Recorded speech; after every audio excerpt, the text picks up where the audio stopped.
Have we got some sound now? Hopefully we have. Yeah, I think we have. I can hear it. Good.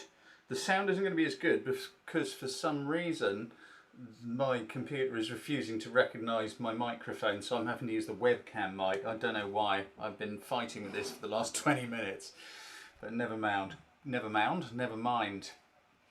Lovely to see you all here. Good on you. Yeah, there was some pretty interesting images, as you probably know. About a week before the end of the challenge, I was like, "Oh, there didn't seem to be many entries to this one," but you know, you made up for that as the deadline approached. Some pretty amazing things going on in there. Anyway, I'm going to stop looking at the comments because I get distracted. Why don't we get straight in? But just before I do, I just want to say that any feedback I give tonight is intended to be constructive and coaching to help you improve upon your photography. Sometimes I'll pull out an image and just go, I really like this one because, or I might choose something and maybe offer some advice to the photographer. And of course there will be times when I will be asking you guys questions. What do you think about this? Because this is your challenge group as well. Anyone who would like, you know, dedicated feedback, and you know that you're going to get that feedback, then you need to join my Picture Perfect group. There are links in the descriptions below, so go and have a look at those. You'll find out all about everything that you need to know. The other thing I wanted to do, because a few people have asked me just recently, is how do I go about choosing my favourite images? So we'll do our feedback session, we'll have a little bit of a chat, and then anyone who wants to hang around for 5 minutes at the end, I'll show you what I do, how I go about choosing, and everything that I chose in my initial pick is going to be in that folder, so you'll get to see. Anyway, a big thank you to Don for making a donation, and to everybody who does make small contributions to help cover the costs of running this group for both my time and for Emmeline's. I have to say we're still very down on those contributions compared to where we were this time last year, so I'm not quite sure whether I'm doing something wrong, what's going on here, but I think we're just under £300 for the entire month between 7,000 people. There's only a very few who are supporting this group, and it's pretty much you guys, because you're the regulars, you're the ones who come here all the time, and it's lovely to see you. I'm just putting that out there. We might have a little private meet inside the group at some point, see if we can figure out a way forward. Right. I'm going to stop talking for a moment and let me get my screens sorted out so we can go and have a look. For some reason I've had to lower the video quality as well this time,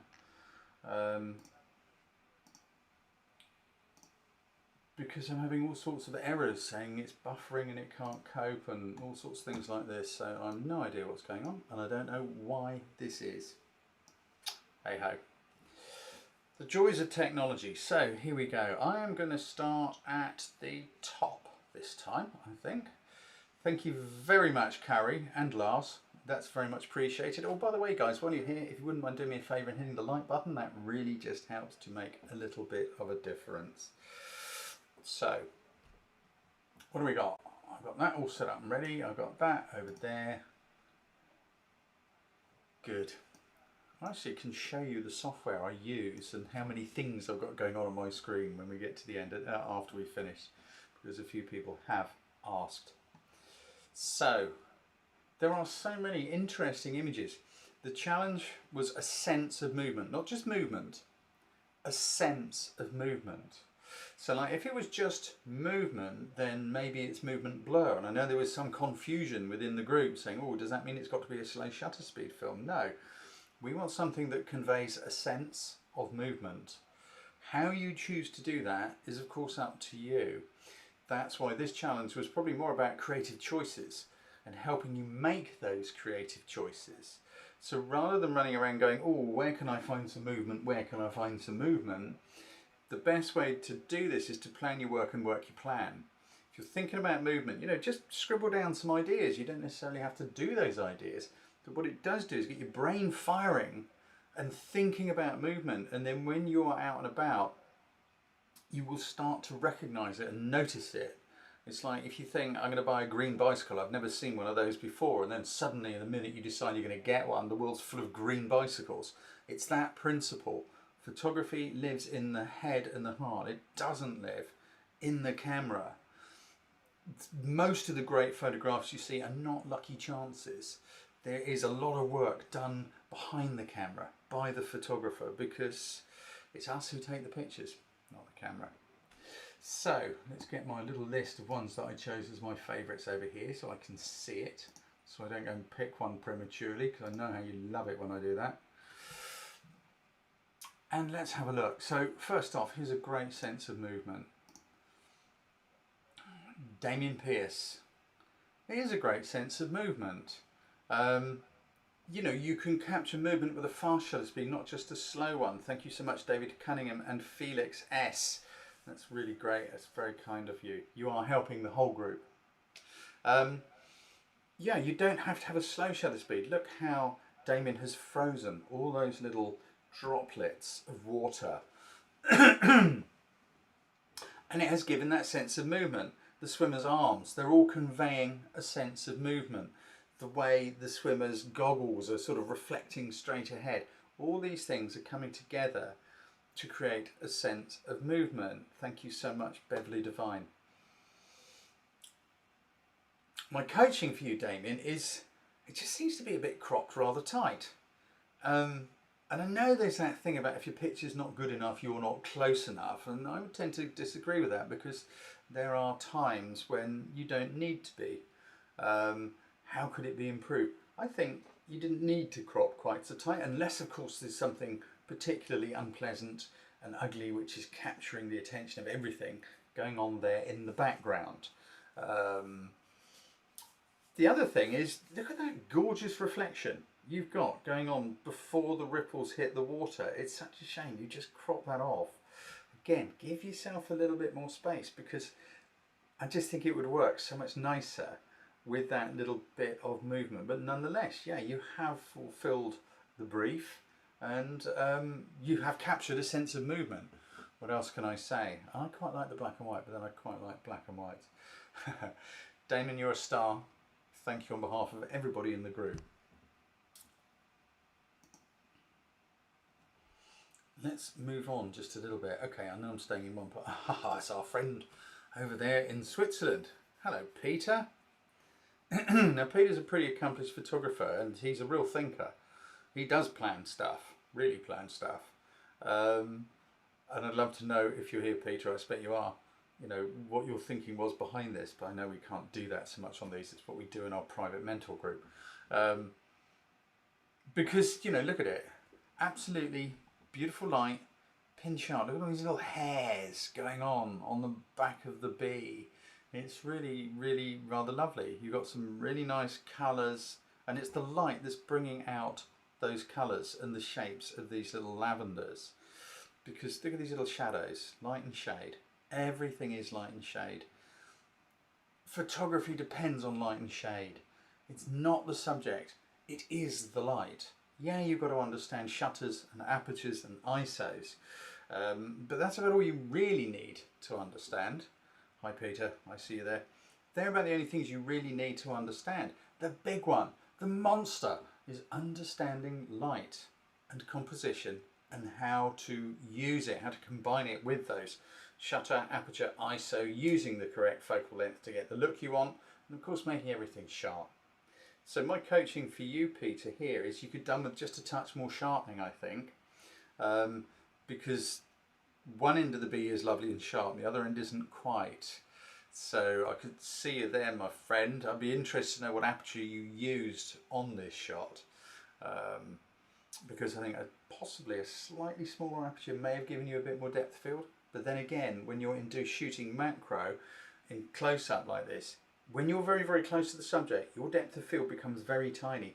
Even if you're shooting at f8 or f16 or something like that, your depth of field is tiny, because it's not just your aperture which controls depth of field. It is the distance to your subject. That whole block of sharpness is a moving feast. If you're struggling with this, go and get on my online masterclass in photography course. It's called Masterclass. It gives you everything you need to master your photography. Then you can go on to the creative stuff like using light, composition, thinking like a photographer. But those are the things you need. And until you can do that, you're right at the start of the journey. If you've done masterclass and you're struggling, go back and look at the relevant lessons and go and do those exercises repeatedly. I haven't heard back from Peter about what aperture he was using, so I'll keep an eye on it, but I am going to move on. Lisa, you are wonderful. Thank you for supporting everyone in the group. That's really very much appreciated. F11, here we go. Peter's back. You're in the game, buddy. So Peter shot this at F11. Now look how shallow that depth of field is. We think of F11 as being quite a smallish aperture. It's going to give you tons of depth of field. But when you're close to the subject, it doesn't. So, you know, Peter had a real challenge here and you've done a great job. Thank you so much, Frank, for looking after everybody. That's much appreciated. It's a very shallow depth of field, even at F11. You know, maybe F16, F22 could have helped. It is so difficult to get these kind of shots to work. And of course, that bee's on the move. I'm guessing between Peter thinking, press the shutter, and the shutter, you know, actually doing it, that bee's moved a bit, and it's probably moved itself a little bit out of that plane of focus that Peter was working with. Lovely shot, Peter. The only thing I'm going to say is, couldn't you have enticed the bee to turn round? You know, just call it or something, whistle at it, smile, do something like that. Maybe to turn round. But overall, I love your light, my friend. I'm going to have to move on a bit. I can't help it. I'm sorry, I've got to go here. Ken Joree Tan, welcome, my friend. I don't think we've met before. If this is your first challenge, good on you. Get in there. Sense of movement. So we've got a movement blur thing going on here. And we have got a sense of movement. You know, we have got that Monty Python-esque herds of wildebeest sweeping majestically across the plain, for those of you who are old enough to know what the hell I'm talking about. Ken, I do like your shot. I like the pastel nature of it, and I like the fact there's little bits of this wildebeest sharper than some of the others. You've got a great sense of movement. My thing is, it's such a shame you just cropped off the back of this wildebeest here. Again, it doesn't matter if you give yourselves a little bit more space in your composition in camera, because you can always crop it a little bit afterwards just to sort of tweak it up and get it perfect. Don't forget, don't get so lost in the moment that you forget to do things like zoom the lens, change the focal length, step back a pace or forward a pace, whatever it is that one needs to do. But I agree with you, Annette Vorm. Yes, I really like this image too. I think there's a lot for it.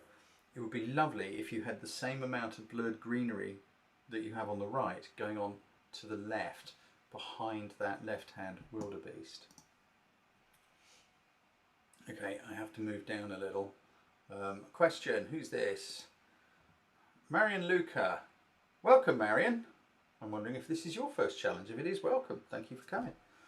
I'm not quite getting the sense of movement here. I kind of understand what you've done. You've used a sorry, I'll get my words right, a slow shutter speed, and some of the people have got a little bit of blur where they're moving. I totally get it. But does this picture scream movement at you? When you look at it, do you go, wow, that's a shot all about a sense of movement?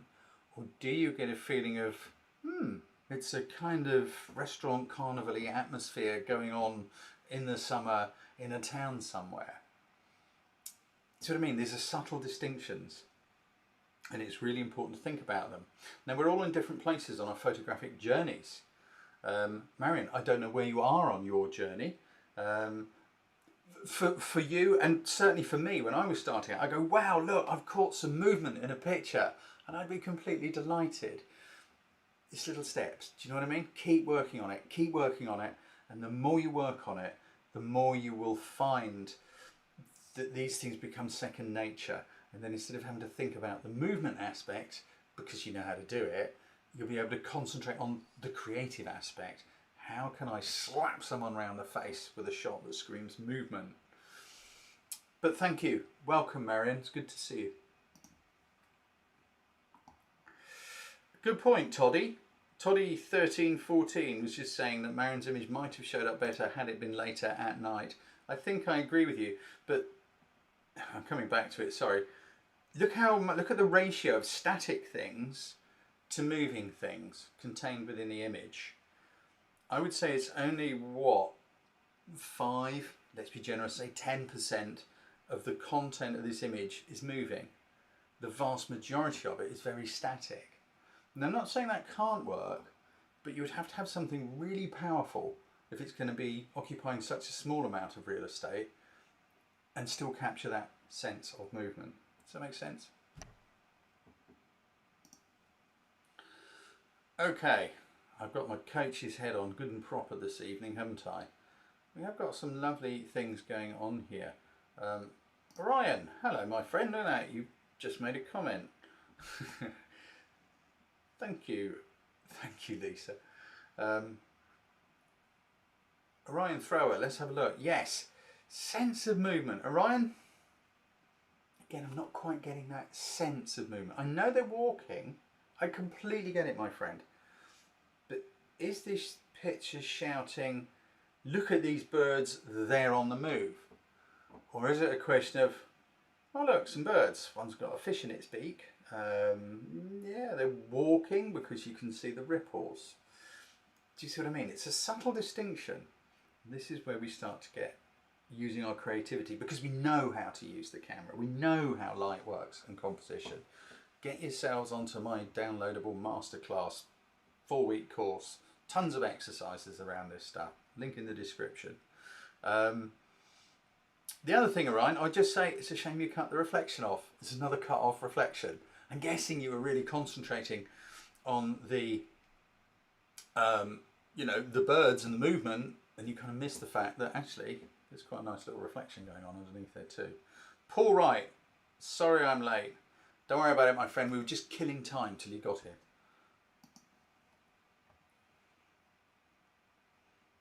I'm going to grab another one. I'm going to try and move a bit quickly this time tonight. Chris Kemp Renninger. Welcome, Chris. Good to see you again. I totally get that I'd be really proud of this picture.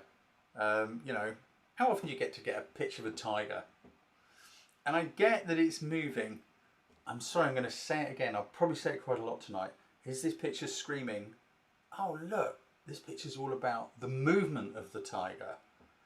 When actually what we've got here is a picture of a tiger. It's not so much the movement of the tiger. I'd say this is a prowling tiger. We have a picture of a tiger prowling.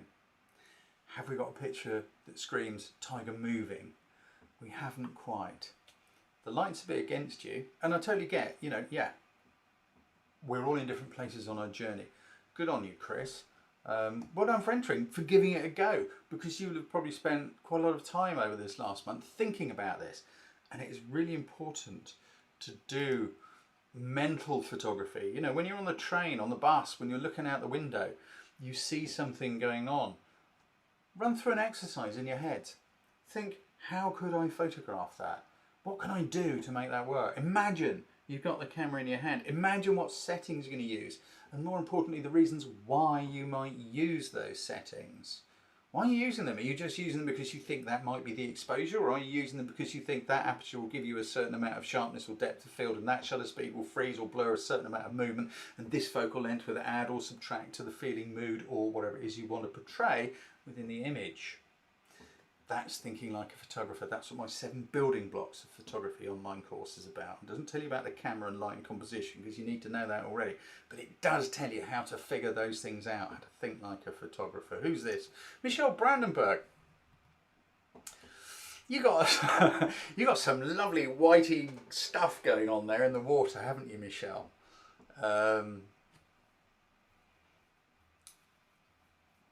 I would say we see a lot of these sorts of images of movement, and it's another one. I hope you don't think I'm being cruel, because I'm not. I want to encourage.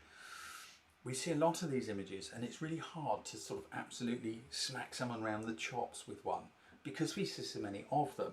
What I love about this is these shapes, this almost star shape of the water, the foamy stuff going on down there in the pool at the bottom.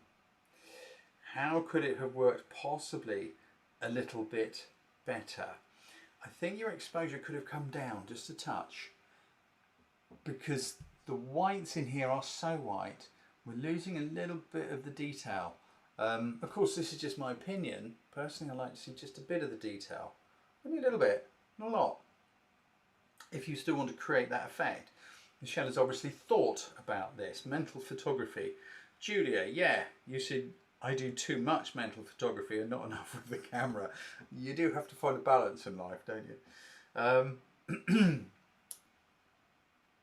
Yeah, you can, you know, think like a photographer. How can I get that shutter speed a little lower? Maybe you couldn't because you needed a filter to remove light in order to get the slower shutter speed. Maybe you already had your filter on, whatever filter that may have been, and it didn't quite work. The other thing, good point raised by Mr. Gary Cleesby here, is the green leaf in the foreground. I'm not sure that's helping, especially seeing as it's not sharp. People, question, leaf or no leaf in the comments, please. And while you're doing that, leaf or no leaf in the comment, I'm going to just use my phone as my crop tool and just see what happened. You see where my mouse pointer is? Who said that? Toddy1314, leave it alone. Okay, I'm just going to take the leaf off, just above the leaf, and see how it looks with not quite so much of the rock and no leaf. I think I prefer it, but what about you? What do you think? We're all different. Leaf or no leaf? No leaf, no leaf, no leaf, no leaf. Leave the leaf alone.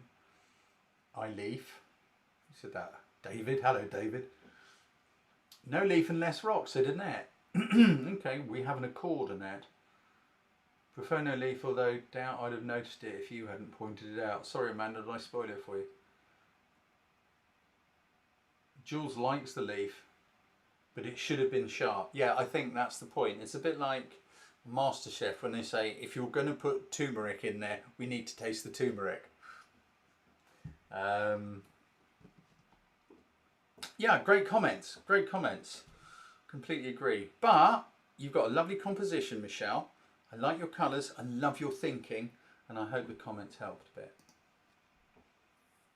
Okay, I'm going to have to move down a bit because we're not going to get to the end. You know, there's so many cool pictures here. Look, now here's something which I just love, this idea, and I love the work.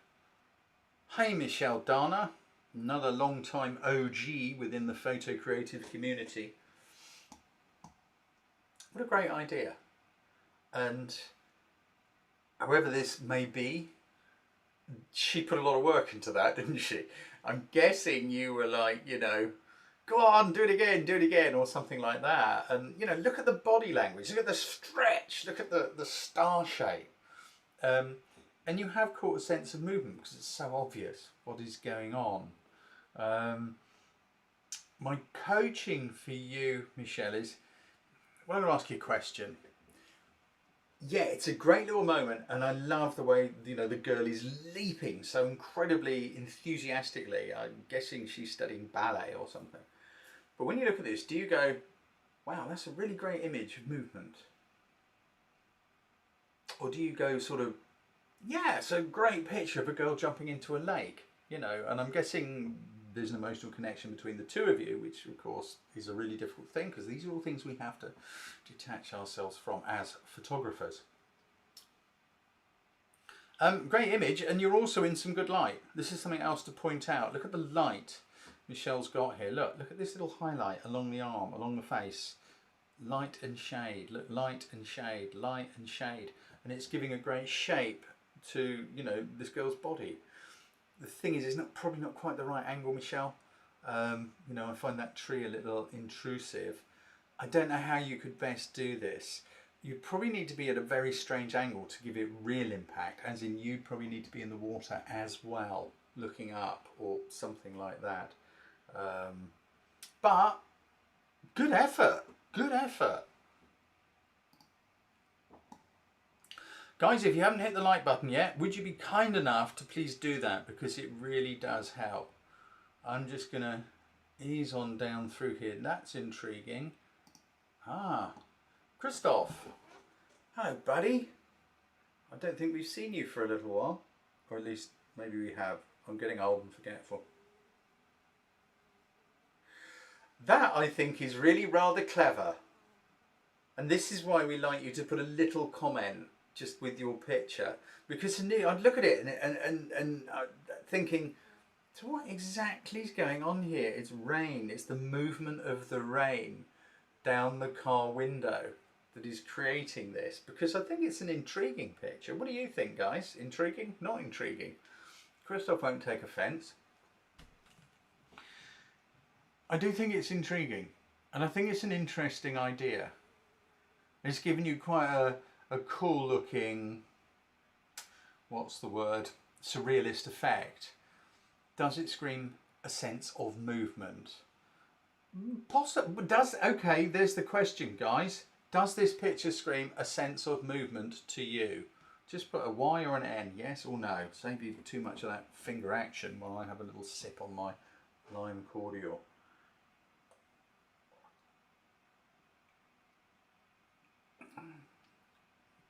Arione says it's intriguing but not movement. Look, we've got a mixture of yeses and nos.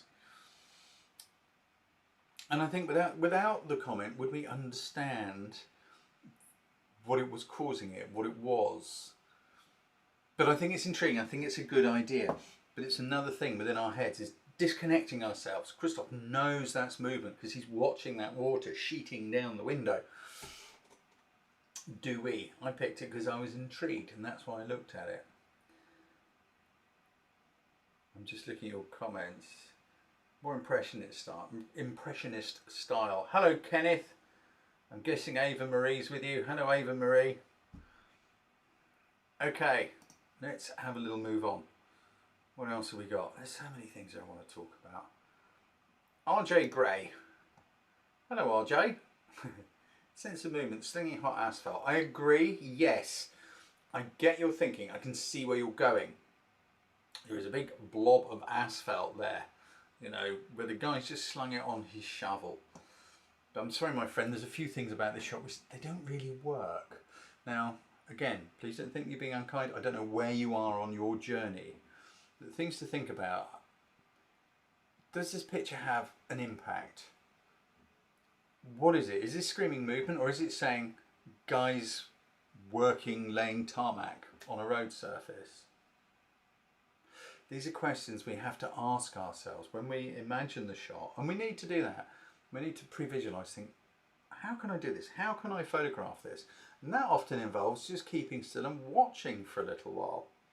You can't do this when you've got someone with you because they'll go completely nuts and get bored.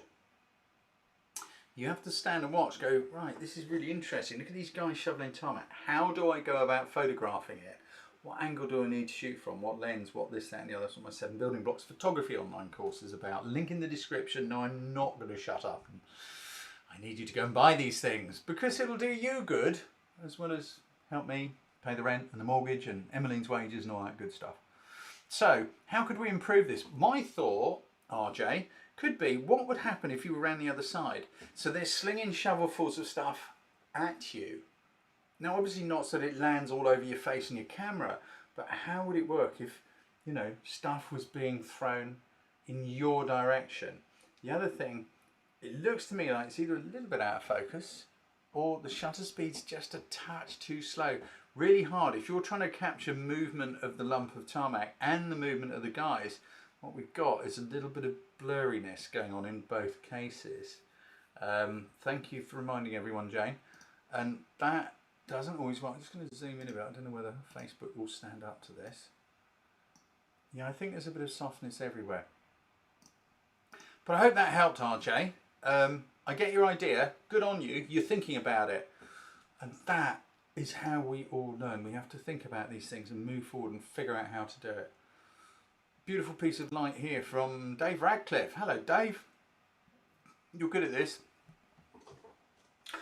I'm just going to say again, because it's obviously a beautiful picture with beautiful light on the Hurricane aircraft. I like the position of it. Yes, you've got a sense of movement because the shutter speed happens to be just right that the propeller is a little blurred. I'm sorry, I'm going to ask one more time. Does this picture go, wow, that's a lovely shot of a hurricane, or does it go movement? I'm being strict this time, aren't I? You're all going to hate me.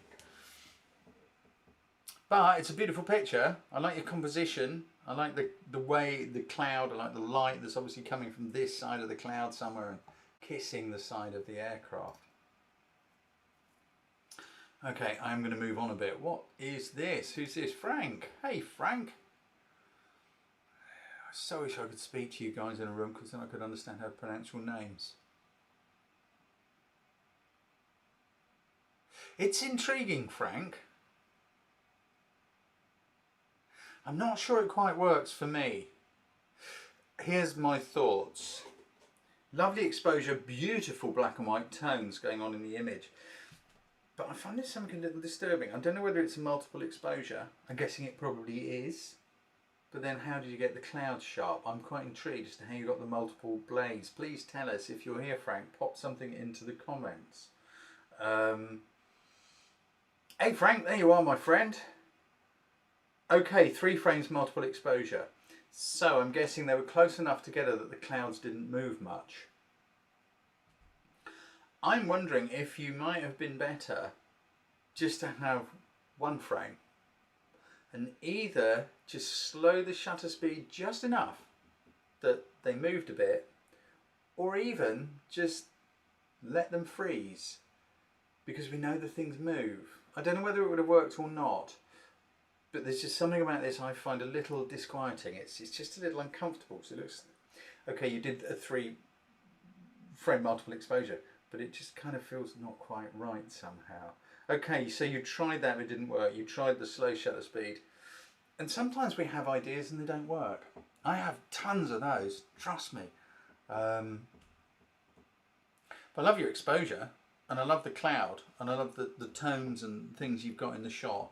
Doesn't quite work for me, the way those blades are. I don't know what it is. There's just something that doesn't look quite right. Maybe if they were all equally spaced. Hard thing to do, my friend.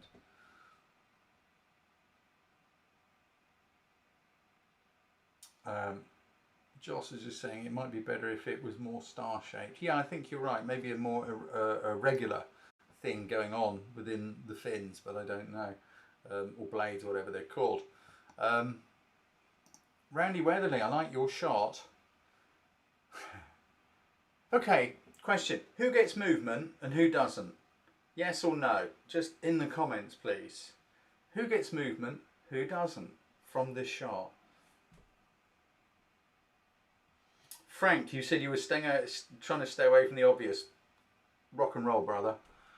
Okay, so some people get movement, some don't. Some get a bit of movement. Most of you are saying no. You're not getting sense of movement. Interesting, that's so interesting. Fiona Campbell says, yes, the bowstrings are going everywhere. Emotional movement question mark from Toddy. Okay, there's a lot of no's with a sense of movement. That's interesting because I do. Because of the guy's body language. And exactly as Fiona said, look at all these frayed strings on the violin bow. You know, look at his body language. Look at the strain in his arm and his fingers. Look at the expression on the guy's face. This guy isn't doing a little gentle, I don't know, Beethoven in a dream sort of a thing.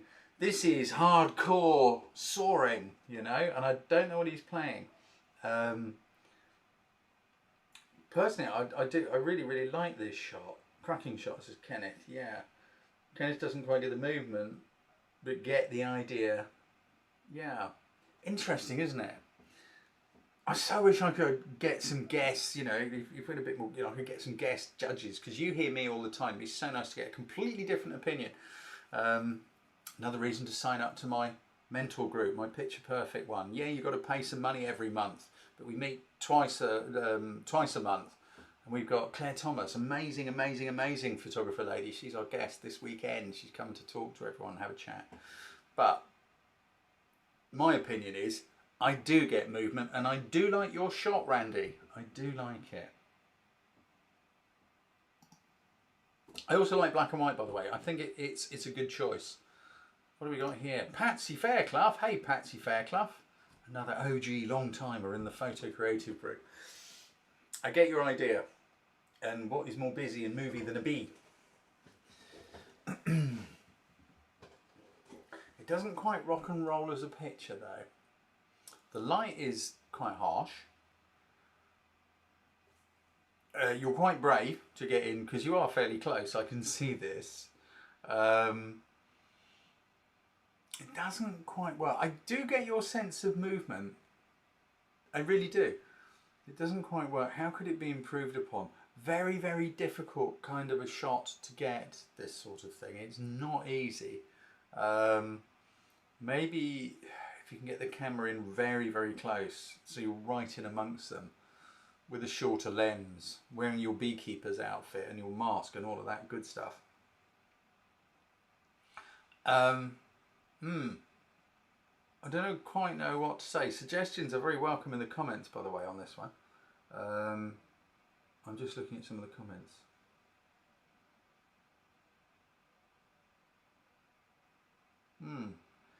Emily Jones says she can hear the buzzing when she looks at this, and I totally get it. The beehive itself is a little soft, perhaps. Yeah, sharpness would have helped here, Patsy. The light's quite hard. It's sort of smacking into them, light and shade. We've almost got no shade. We've got a few shadows going on, but it's not helping us with the textures. The qualities aren't quite working for you. But I like your thinking. Yeah, Orion was just saying maybe try a slower shutter speed so we just have a bit of a mess of blurry bees, but just enough sharpness that we know that they are bees and that sort of thing. Okay, Jane Barnes, yes, beekeeper extraordinaire. When she photographs her bees, she sits to the side, which makes a lot of sense. So you could maybe looking along the hive and then you have the bees coming out. That could kind of work, couldn't it? Tricky thing to photograph. Good, well done, Patsy. And I like your thinking. Again, good on you for getting that brain working. That I think is quite a nice idea from Martin Smart. A watch movement. I hadn't thought of that. You know, it's another interpretation. You know, we can see the movement. And I don't mean blur. All those cogs and things going on inside a watch, they're called the movement. So you have that. But also, I like the way Martin's got just that little bit of snickety blur on the hand there, on the little second hand at 3:15. I like the way you've tried to get the light to work there, Martin. We've got some light and some shade. Somehow it hasn't quite worked. I'm not sure why. I think it possibly needed something else. Very difficult thing to photograph because they're reflective, and you know, all this gold you can get. So many things. They're very hard things to light. But it's a great idea. It's a great idea, and I like your connection here, sense of movement, because we have the movement as in the cogs and all that stuff as well. I'm just going to ease forward a bit. What's the time? 20 minutes to go. So we're only halfway. Let's keep it moving. Who's this? Boisvert.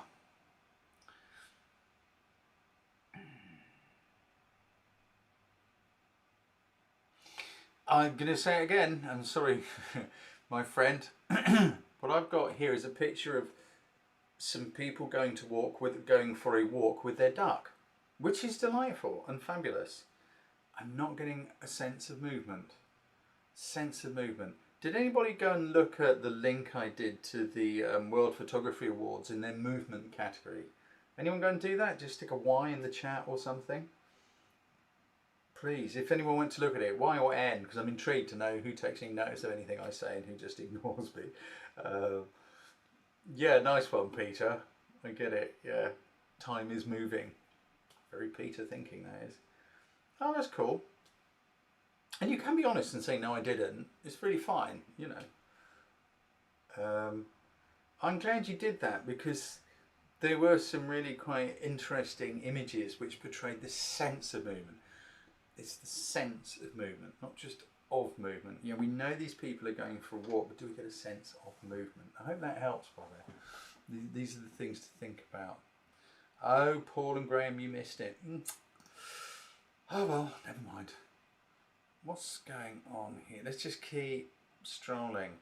Let's find something which... what have we got here? Now here we've got a very powerful sense of movement from our friend David Cunningham. How are you doing, David? I hope you're well, buddy. How can you not get a sense of movement from that? We've got movement blur, yes, but look at the body language. We've got just the right amount of movement blur between these, you know, kickboxers. I think it's a very, very powerful picture. Very difficult picture to take as well, David. Your exposure's bang on. The light is quite dramatic, as it would be in these places, quite hard and it's quite dramatic. But you've got just the right amount of shutter movement. Remember your shutter? That's the one in charge of movement. So in a shot like this, you choose the shutter first. The shutter is your primary control. You choose the shutter speed for the movement, not for the exposure. You choose the shutter speed for the movement, and then you get your exposure by combining your aperture and your ISO. Because once you've found that shutter speed you want for the movement, you don't want to change it. Use other controls to get the exposure right. Fantastic piece of work, David. Look, the boxing gloves just blurring. We can really feel this kick, this knee coming up. We can feel the energy. It's got just the right amount of blur, and it works, my friend, and it works. Hey, David, good to see you. 60th of a second at f2.8. Isn't that amazing? So these guys are moving fast. You'd imagine a 60th of a second, you probably wouldn't get as much blur as that, but hey, it's the perfect shutter speed. It's one of those things that we don't know what the shutter speed is. People say, what shutter speed should I use? Try it and see. That's what you do. You set a shutter speed, you take a quick shot, a test shot, you have a quick look, too much blur, not enough blur, change the shutter speed, try again. And of course in a situation like David's photographing, that's changing every second, because one movement will need one shutter speed and a different movement will need a different shutter speed. So I'm guessing, David, I'd love you to say, were you playing with your shutter speed as this fight was going on? Were you changing it from time to time to see what happened? And I get you're running 2.8 because you need the light. Tried a lot of combinations. Yes, right, there you go. So David was playing with different combinations and trying different things all the time. Photography's like that. It is a moving feast. Good to see you, David. I hope you're well, buddy. And I hope we catch up again sometime in the future, before too long. Who's this? Eugenia.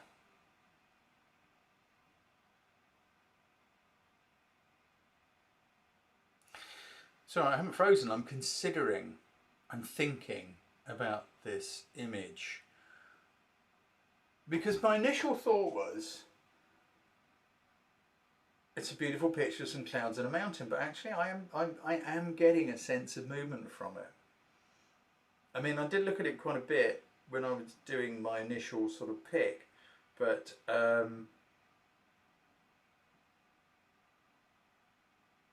yeah, I am getting a sense of movement. There's something about those clouds, that storminess in the top, and these little swirls and eddies. You can almost feel the breeze and the wind just whipping these clouds about. There's something going on in this picture, and I think it's a beautiful picture, Eugenia. I really do. That's really all I can say about it. The exposure's spot on. I really love the composition. I really do. And I love the shapes in the clouds. You've got some lovely textures and some really intriguing light. Look at this darkness and then light and shade, light and shade. You've got some wonderful textures. Glyn says there's too much cloud. Oh, I wish we were in a room, because I'd immediately say, why do you think that, Dad? Why do you think that, Glyn? Because I think it's a picture of the clouds and there's a mountain in it. It's not a picture of the mountain with some clouds, it's a picture of the clouds, and it's the clouds, of course, that are doing the moving, so I kind of get it. Yeah. Hey, thank you, David. David was just saying, get out of full screen mode, guys, and hit that like button. You can always go back into full screen. Nice one, Eugenia. Let's just move on a little more. So a bit of classic movement blur from Neil Leternier. And I see where you're going. I think I see where you're going. This is intriguing. Trying to get this looking like it is in my head. Yeah, look at that. What we were talking about, thinking. Neil's just said, I cannot believe the amount of time I spent on trying to get this looking like it is in my head. I'm guessing you didn't quite get there. Also, I'm quite intrigued. Is this a toy car? I think it must be. Because I'm just looking, what is this going on underneath the car? I'm really intrigued. I wish we were in a room. By all means, Neil, if you're here and you can do a brief thing as to what's going on. Because originally I took it for a little bit of a pan blur. But I don't think it is it? It's quite intriguing. Yeah, of course, no driver. There's a toy. It's a toy. It's a something. Good effort, Neil. Good effort. I don't quite understand it. And you have thought about how to convey a sense of movement. Well noticed, Martin. I didn't notice the lack of driver at all. You know, it's maybe why I have so many accidents in my life. I don't. Great sense of movement here. Hey, Ian Rob. I love it. I can hear that glug. You know, it's a very, very simple picture, and often simple is best. We don't necessarily need to see the movement. We know from experience, we all know that water pours, that water glugs. It's kind of inbuilt into the fabric of our DNA. I think it's a really fab shot. Two people have just said that. It's a great shot. It's a great shot, Ian. It's a really nice idea.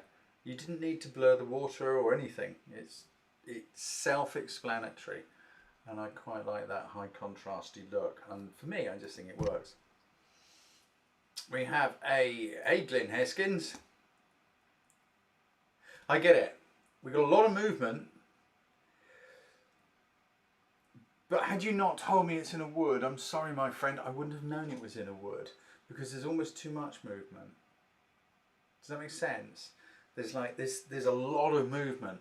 Now I'm guessing from the colours it could be a wood, but then I find the red very, very confusing. I'm not quite sure what it is as someone who wasn't there at the time, as a viewer. Great idea, and it's a lovely abstract. And yes, there is most certainly a sense of movement. There is no question about that. Yeah, good effort, Glyn. Good one. It is a lovely abstract, Jos, you are completely right. Right, I'm going to just skip forward just a little bit more. See what we've got. Now there's a picture I like, which I think has a great set. Who can I help? Instead of talking about ones I really like, who can I help a little bit? Let's have a look at this one. Hey Nadine.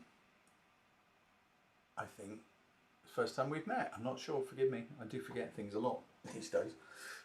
A lot of things I'm trying to remember. You've absolutely got a sense of movement. Of course you have. Does the picture engage and excite? Not quite.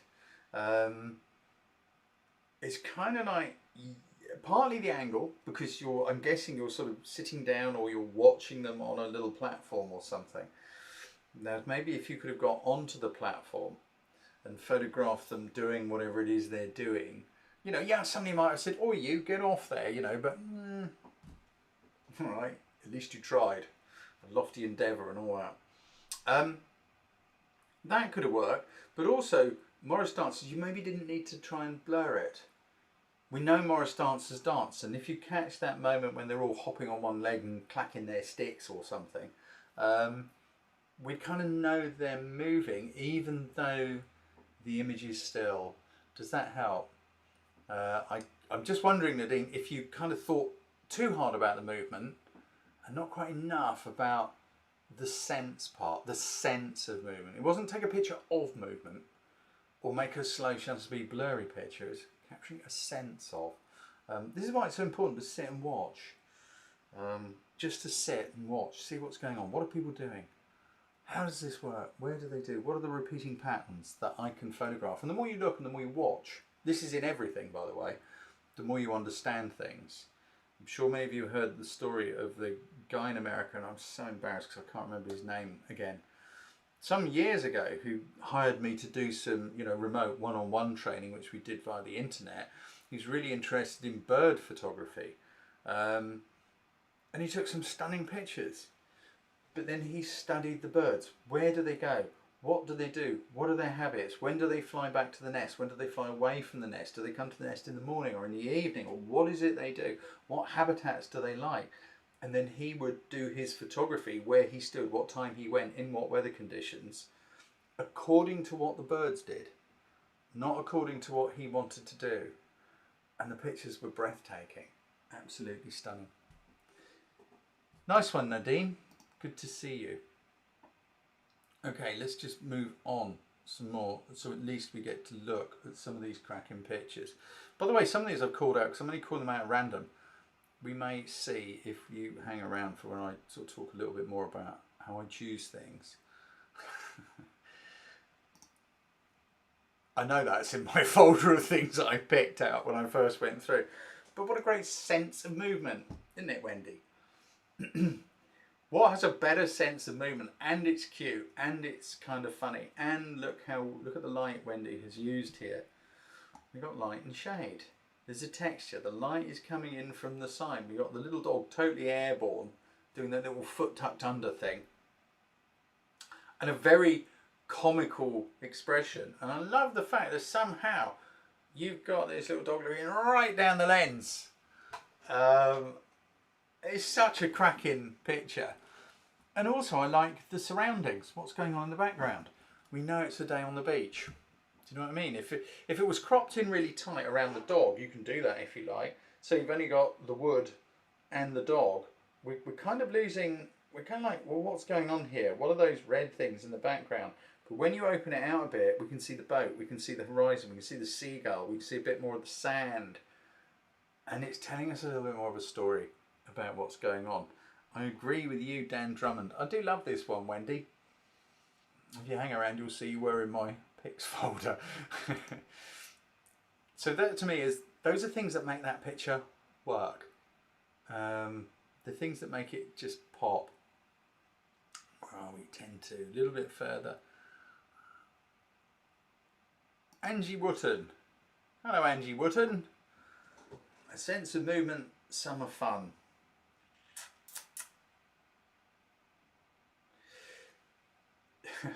Yes, again, Angie, I'm sorry. Things are moving, and I quite like the fact you froze the droplets of water. So I can see you've thought about it, and here comes the but. Does it really smack us as an image? Is it really engaging us as viewers? I would assert that it isn't. Why isn't it? Now, there's things to do. We all know dogs like playing with water, and I'm guessing this fella's no different. Just from the expression, the body language, looking at where the water is landing. Now, were there moments when your dog was like doing that snap, snap, snap, snap, snap thing into the water like dogs do? How do I know that? Because I grew up around dogs and I watched the dogs. This is one of those things, you know, observing, watching what's going on and taking your time. So how could it be improved? How about if you were shooting down the water and the dog's coming towards, doing that and playing, and you get that whole expression because you know there's a sense of movement. What we've got is a dog looking at a puddle and some water coming into it. How could we make it engaging? It's all about where you shoot from and how we do that, I think. It's all a little bit soft as well. That's not helping you. I don't mind the table and we can see a bit of the environment, but we need something to make it a bit more powerful to get that feeling of movement rather than someone squirting water at a dog. I hope that makes sense and I hope you find that helpful. But good on you. You thought about it. You got out your camera and you gave it a go. If you shot this on a camera, remember to keep an eye on your shutter speed to make sure that things are sharp. I'm guessing it, I don't know how sharp, how fast was it? Because we've got a little bit of blur in here. Maybe you were trying to blur the movement, but it was too bright a day and you kind of managed to get something in between the two and it didn't quite work. I hope you find that helpful, Angie. If you're stuck with that stuff, go and get on my masterclass course. It's online. It'll cost you less than that used lens you don't use. It'll cost you less than going to the pub, you and two people for dinner, having a couple of drinks and a starter and a main. It'll cost you less than that. And unlike the food, which will be gone in a couple of hours, once you've got that knowledge, you've got it for the rest of your life. Go and do it. Go and do it. Okay, we are coming down near the end. I hope you found some of what I've been saying useful. I have to question this one, Bob. Okay, if you understand this, just put a Y in the comments. If you understand this, great. Now, if there's a big flood of Ys, I know that I'm really missing something here. I think you're being very intellectual here, Bob. Okay, Julia understands it. Adrian doesn't. David doesn't. Jane doesn't. Oh, good, I've got some friends. Joss doesn't. Martin does. Johnny Hansen doesn't. Yeah, some of you really, yeah, some of you get it. Interesting, interesting. So I don't know. Who can explain it really briefly and quickly in a comment? Because I'm just intrigued. It's probably a very clever idea. While somebody writes something into the comments, oh, look at you, Sandra Sim, you swat. You looked it up.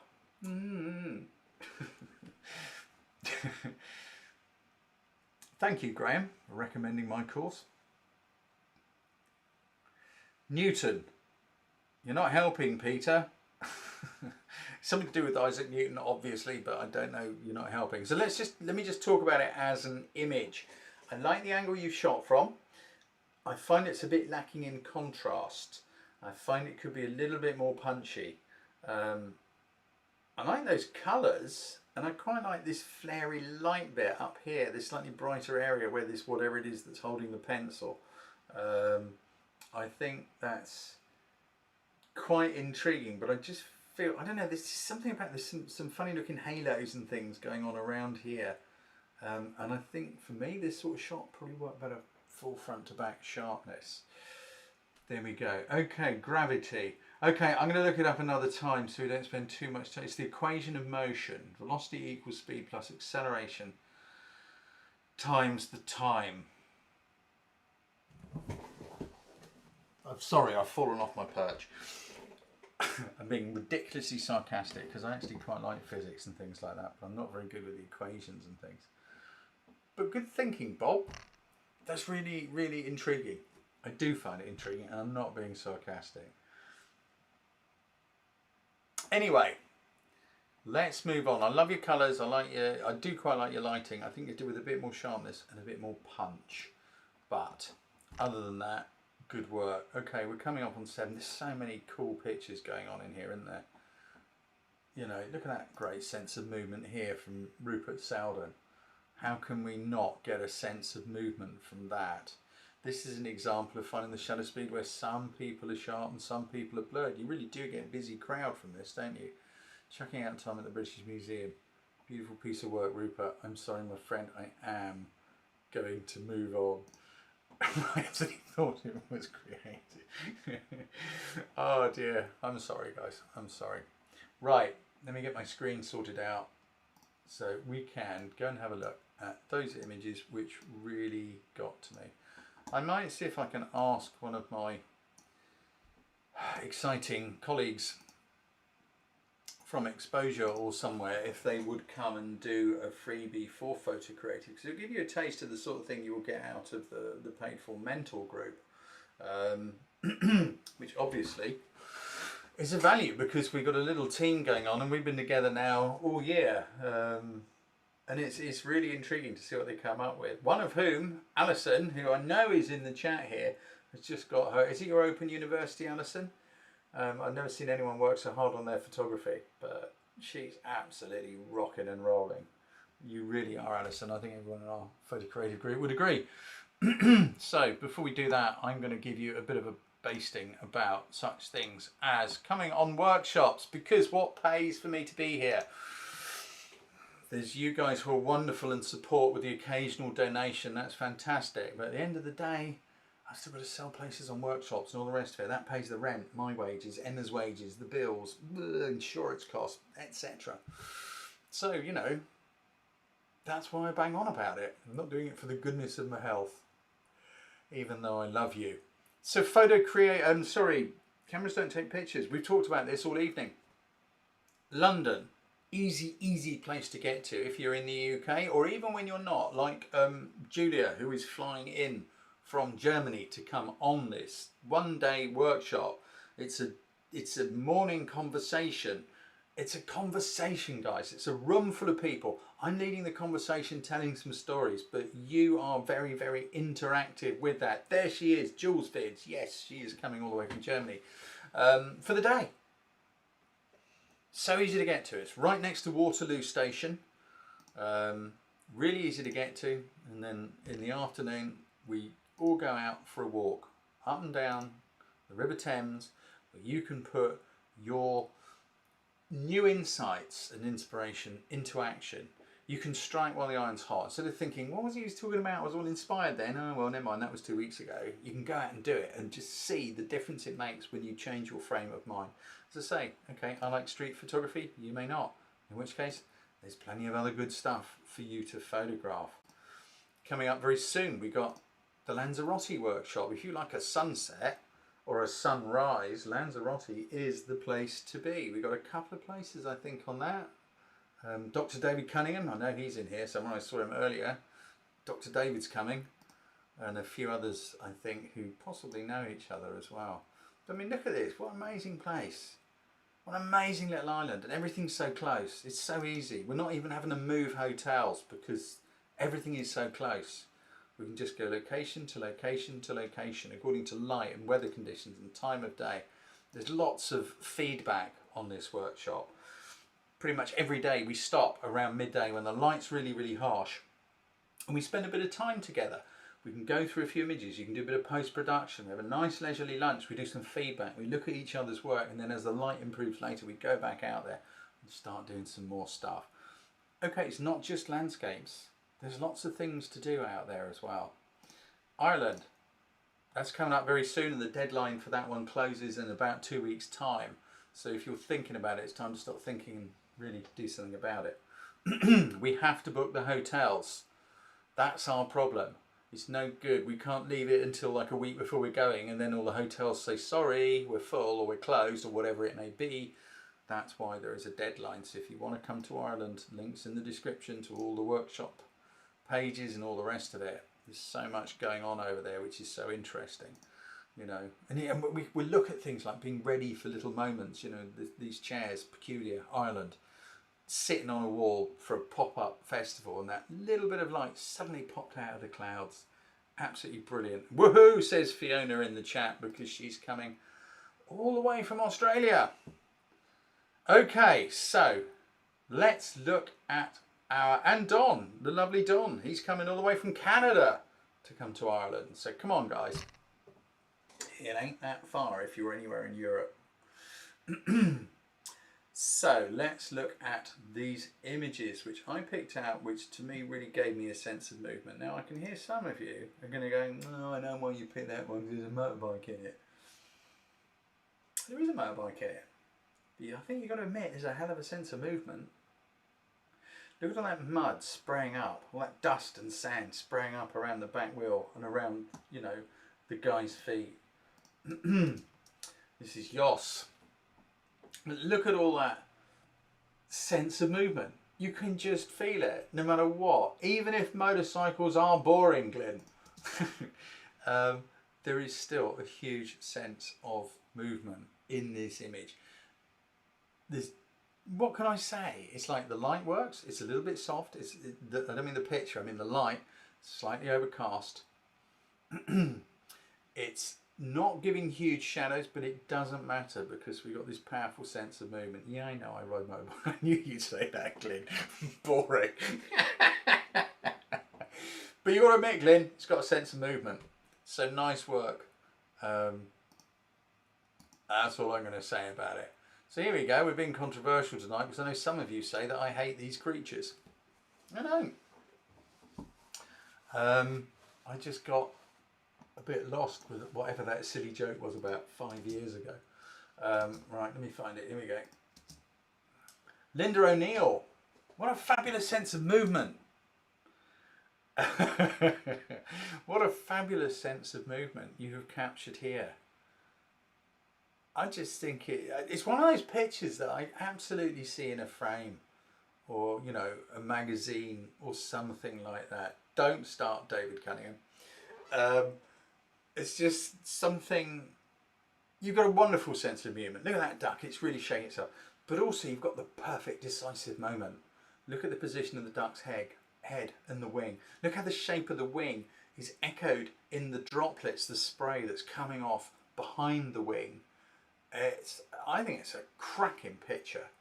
I really do think it's a cracking picture. I think everyone would have to agree on that one. Beautiful work, Linda. Good on you, because also I'm guessing you probably spent quite a lot of time to get that. I don't think Linda just went, oh, I'm going for a walk down the pond. Oh, look at that, click. Right, that's that done. Linda is down on her belly or something, because look where the camera is. The camera is millimetres above the water. The lens of the camera is just touching the water. It's not touching the water, it's just above the water to get that angle. Linda's looking at a different angle. She's not looking down on the duck like we always do. She's at a different angle, and that is what's making this powerful. It is slightly below the duck's eye level. Little tip for you, where is a camera? Here's one. For doing shots like this, it's just something I do. Let me quickly just leap back to this. Right, little tip when you're doing this stuff. Okay, I've got a flippy screen. Flippy screens are brilliant. I hope you've got one. All cameras should have one. Should. Not all manufacturers do. But here's a little thing. Look, I will hold it. Right, I'm going to have to stand up. Right, I hold it. Let me get this right. So let's say the water's just here. I hold the camera like that and I stick my little finger out. Like that. And as I go down to the water, as soon as that little pinky goes plip, that's wet, I know it's time to stop. It's a really good way of getting your camera down really, really low so that you can get shots like that. That's just how I do it. I hope it's of use to you. Okay, who else have we got? We have got the lovely Jane Barnes, all the way from New Zealand, who is always the first one here and has been now for years. Hello, Jane. What a brilliant picture. What a lovely, lovely picture. So Jane is light painting. This person's got some light sticks, whatever, and is creating shapes and waving them around, and you've got a reflection in there too. You've got such amazing symmetry and a wonderful sense of movement. I think it is an absolutely cracking, stunning picture, Jane. What more can I say? And I hope you're okay. I know there's stuff going on for you at the moment. You know, I think you're having surgery soon.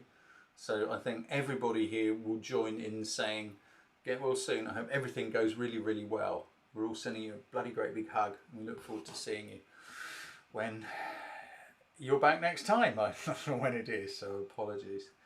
Spectacular picture. That is a good way of putting it, Maud. Completely different sort of an image now from Maggie Crawford. Sorry, is that right? I don't know if that is, because I can't read. It is, I was right. It's so small on this screen. We all know that a candle flickers, that it moves and waves in the breeze as people move around the room and all the rest of it. We don't need to see any blur to know that it moves. And I thought this was a really lovely image, but also a great interpretation of movement. That's all I can say. It's a different way of doing it. Look at the angle at which the flame is. I'm guessing, if you're here, Maggie, I'd love to know. I'm guessing, again, Maggie didn't just take a picture. She's probably got loads of pictures of this candle and this flame, the flame vertically upright. Well, that wouldn't have a sense of movement, would it? But where it's sort of leaning backwards, we know there's a little breeze and that flame has just gone like that. We didn't need to see the movement to know that it happened because of the angle of the flame. I think it's a really simple, clever and effective way of capturing a sense of movement.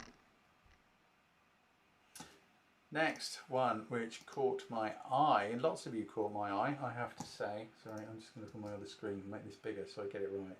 Yeah, I think you're another OG, aren't you? Lenny Hulse Rosado. Hello, Lenny. I think you've been around the group for a very long time. I really, really love this as a sense of movement, because we know that water is just gently moving. We don't need to see it blurred. We've got a few little drops which are captured in there. But look at the light. This is the thing as well, don't forget, it's not just fulfilling the brief, the movement brief, the sense of movement brief. You need to get a great picture as well, and the light on this is beautiful, just like it is on, you know, the duck and the candle.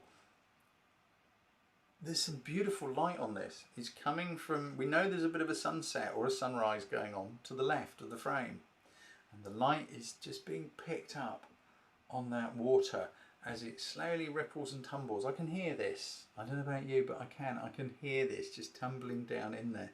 I think it's a great picture. Nice diagonal, says Jos. Yeah, it is. But it's the light to me that absolutely makes it. There is a sense of movement. We know that's a little sense of movement. We see little splashes and the ripples. But it's the light that makes it an engaging, interesting picture. If you're not understanding light, qualities of light, get onto the masterclass in photography online course. Link in the description to my courses and workshops and everything. But go there and get on it and do the homework, because that's where we learn. And when you've done an exercise, if you think, oh, glad that's over, you need to do it again and again and again and again until you don't have to think about it anymore. You don't learn something by watching a video and doing it once. You learn something by doing it repeatedly until you are extremely effective at it. And finally, the one which totally got me, because I think it's another very powerful sense of movement, is this one from our friend Harry Crossland. I mean, what a great sense of movement, you know? A skateboarder kind of leaping over a wall or flipping it or something. Look at the way the hair is. Look at the arm position. Look at the angle. Again, just like, forgive me, hang on a minute. Just like Linda did with the duck. Look at the angle the camera is at. The camera is slightly lower than the skateboarder, looking along this wall, whatever it is that, you know, the skateboarder is jumping. It's a cracking shot. There's tons of energy in it. Look how the darkness of the hair is against the lightest area of the sky. Again, I don't think Harry just went click. I like that. That's a nice picture. I'm going to guess, Harry, you spent a fair bit of time watching what was going on and figuring out where you needed to stand, where to position the camera, what focal length to use in order to get the look and the feeling to the shot that you wanted. And then you waited, and this happened probably a few times, and you shot some frames. This is what photography is. Photography is not equipment and gadgets and gewgaws or any of that stuff. It is nothing to do with it. Nothing. Which is why I invite you to my Cameras Don't Take Pictures thing in London, and why I invite you to do masterclass, because there's 5 controls on a camera you need. That's all. All the rest of it's bollocks, and it's put there by marketing people to tell you you need it. And we've all been suckered into this at some level or other. Sure, some of those features are useful. I'm not saying they're all rubbish, but most of it is blooming nonsense. And I can prove it. How else did the photographers from the 1970s, early 80s, the 40s, the 50s and earlier, how did they get amazing pictures that can move, touch and inspire us? They didn't have any of that. They had the most basic cameras in the world. They understood light and composition, where to stand, when to click, what focal length to use and how to use their exposure. That's it. That's all you need. The other stuff can give you a little bit of help along the way. Anyway, I'm having a rant now. So it's been a complete and utter joy, as always, to see your work. There will be a new challenge going live on the website, and I'll put a link to it in the group on the Facebook fairly soon. Anyone who wants to hang around just for a moment, I'm just going to do that little run through that a couple of people asked me to do, as to what exactly am I doing here? What is on my screens? Why am I looking over there every now and then and all that stuff? And how do I choose things? So if you need to disappear, I wish you well until next time. Hopefully kind of you might stick around. We're only going to be 5 minutes or something. I'm not going to spend ages on this. Okay, you're very welcome. You're a good bunch, no matter what the others say about you. Okay, I'm going to need to share my screen again. So here we go. So this is basically what I'm looking at when I'm talking to you, this is my vision mixer. This is the broadcast software. So on this screen on the left, that's what I'm seeing. And the one on the right is what you get to see. Now I can't fully demonstrate this because if I put something into the window on the left, let's say, I don't know, the wonderful duck shot here. Once I press this button and broadcast it, it moves it to the one on the right and then you get to see it. So now, of course, my screen has disappeared. So let's go and get it back again. So that's that piece of software. That's what's being run in the background. And all of these little things here, they are the different pictures, the different things from Ireland. Here's our duck, here's our motorcyclist. So I've had to screen capture those, load them into this piece of software and figure out how we're going to do them. And there's a couple of other little things. You know, I got that little thing. Hang on, let's get rid of that so you can see that. There we go. You know, to do with workshops. But anyway, let's just hide that. So that's that thing. That's what's going on there. Now, the other thing I need to show you, I'm going to have to just change my screen again. So bear with me a minute. So how do I go around choosing things? Let's, oh no, I want, sorry, I'm in a right old mess here. It's quite complex actually. Running the screen share and the software and trying to remember who the hell I am and why I'm here. Here we go. So here we go. I've got to find a window. I think you can see that. I hope you, yes you can, there it is. Good. I've just seen it pop up. So I've got a folder for each challenge. Different challenges moving back through time. This is the one we're doing at the moment. So these are just some pictures that I have got for what I put on my website. Then here we go, I have this folder here called Faves, Favourites. And so whilst going through the Facebook album, what I'm doing is screen grabbing ones that capture my attention. And just grab the ones that I like the look of, so I like that a little bit bigger. You see, here's one. I think it's a cracking picture. I wish I'd talked about it a bit actually, as we were going through the live. I think there's a tremendous sense of movement. I'm like, oh, I love that. But then I have to keep going backwards and forwards through different pictures until I narrow it down. And you can guess, the ones with the little dots on that I've marked, they're the ones that I ended up with. So let's have a little look. I think there's a wonderful sense of movement going on in here. Can I make this a little bit bigger for you? I hope I can. I don't think I can. No, it won't go any bigger unless I start doing other things. Well, here we go. You know, what a great sense of movement. Here we go. Here's our Jane Barnes one, which obviously, and then I just have to keep going backwards and forwards. So, you know, you're seeing now ones that I initially got my attention and I thought, yeah, that's really interesting. I like that. But you'll see they're not all there. Look who this is. Our Ava Marie, our youngest contributor and really active member in the group. I didn't know it was Ava Marie's. I just went, I really like this. There's a sense of movement to it. I love the composition, by the way, Ava, if you're watching, the way you've lined these things up. And it's the gull. We know that there's a sense of movement. You've got all these lines helping us get a feeling of, I think it's a really clever picture. I guess you did it on instinct, but I don't know. Cracking picture. Anyway, right. Sorry, Ava Marie, you were in my folder, but I didn't go any further this time. Another light painting from Julianne Wilson. Again, I just felt Jane's had a little bit more power to it. Alison Bell, our wonderful Alison. I totally get where you're going. And this is such an Alison thing. Look how Alison's thought about using light. You know, look how the actual spray with the water coming out of it is in the light. And forgive me, Alison, I can't remember your lovely husband's name. Is just slightly in the shadow there. But it's, again, you know, great thinking. I love the sense of movement, but here we go, there's Wendy's. You know, you were in there. Dave, your Spitfire, another great little sense of movement from Goresh. But okay, so those are, there's my little folder, and then eventually that's how it happens. I choose the ones that I get, and then I have to agonise over which one's my favourite, and then there we go, I have my live folder, which has got my, there they are in there, that's my Wirecast software, blah, blah, blah, blah, blah. So anyway, I hope that was of some interest to you, anyone who hung around to have a look. There you go, you just saw how I changed the picture, didn't you? Anyway, I wish you well. Those of you who are still here having a little look at that. Time to make a move, time to go and cook some supper, time to go and cook some dinner.